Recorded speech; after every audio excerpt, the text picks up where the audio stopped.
வணக்கம். வணக்கம். நெல்லை மாவட்டத்திலிருந்து வாசகன் போட்டு விழிப்புணர்வு செய்வதற்காக மக்களின் தேவைக்கும் சேவைக்கும் வாசகன் போட்டு பேசுகிறாங்க. தையல் தொழில் பார்த்துக் கொண்டிருக்கும் அனைவருக்கும் முதலிடம் வணக்கத்தை தெரிவித்துக் கொள்கிறேன். தையல் தொழில் முக்கியமான கைத்தொழிலாக இருந்து வருகிறது.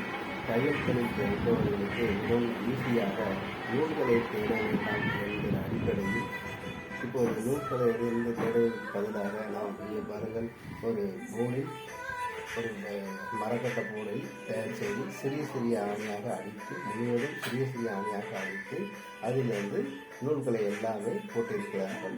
இதன் மூலமாக நாம் தேவைக்கு எடுக்கும்போது தேடப்பட வேண்டாம் நூல்கள். அப்போ இந்த மாதிரியே நாம் யூஸ் பண்ணிக்கலாம். இது ஒரு விழிப்புணர்வாகவே கருதப்படுகிறது. ஆகவே தேவை உள்ளவர்கள் இதே போல ஒரு கோடு வாங்கி சிறிய ஆணிகள் அடித்து அதன் மூலம் நூல்களை இதில் கொடுத்து விடலாம். ஆகவே விழிப்புணர்வு செய்வதற்காக உங்கள் வாசகத்தை போட்டு நெல்லை மாவட்டத்திலிருந்து நன்றி, வணக்கம்.